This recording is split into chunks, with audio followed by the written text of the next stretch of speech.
5 August পরবর্তী সময়ে বাংলাদেশের সংখ্যালঘুদের উপর যেসব হামলার ঘটনা ঘটেছে তা ধর্মীয় নয়, রাজনৈতিক কারণে হয়েছে বলে জানিয়েছেন প্রধান উপদেষ্টা অধ্যাপক ড.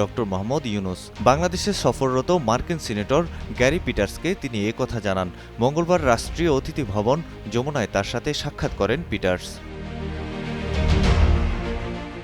প্রধান উপদেষ্টার প্রেস উইং জানায়, সাক্ষাৎকালে গ্যারি পিটার্স তার নির্বাচনী এলাকা মিশিগানে বাংলাদেশি বংশোদ্ভূতদের মধ্যে বাংলাদেশে সংখ্যালঘু নির্যাতন নিয়ে উদ্বেগের কথা তুলে ধরেন।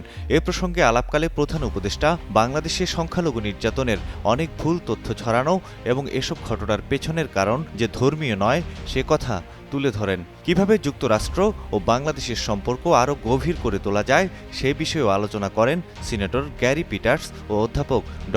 ইউনূস। এখন যে কোনো ব্র্যান্ডের পুরাতন এসি বদলে নতুন ওয়ালটন এসিতে উপভোগ করুন 25% ছাড়। এদিকে ভারতে বসে বাংলাদেশের সংখ্যালঘু নির্যাতন নিয়ে যুক্তরাষ্ট্রের গোয়েন্দা প্রধান তুলসী গ্যাবার্ডের মন্তব্যকে ঘিরে চলছে আলোচনা সমালোচনা।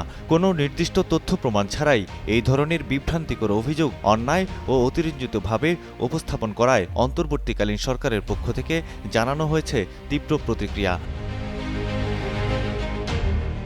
এর আগেও সরকারের পক্ষ থেকে বলা হয়, 5 আগস্ট শেখ হাসিনা সরকারের পতনের পর দেশের বিভিন্ন স্থানে আওয়ামী লীগ নেতাদের উপর রাজনৈতিক কারণে হামলা হয়। তবে আওয়ামী লীগের হিন্দু নেতাকর্মীরা বিষয়টিকে ভিন্ন খাতে নেয়ার অপচেষ্টা করছে। আইনশৃঙ্খলা পরিস্থিতির উন্নতি হবার পর হামলার ঘটনাও কমেছে। বিএনপির স্থায়ী কমিটির সদস্য সালাউদ্দিন আহমেদ গণমাধ্যমকে জানান, তুলসী গ্যাবার্ডের বক্তব্যের প্রতিবাদে সরকার যা বলেছে তার সাথে দেশের মানুষ একমত।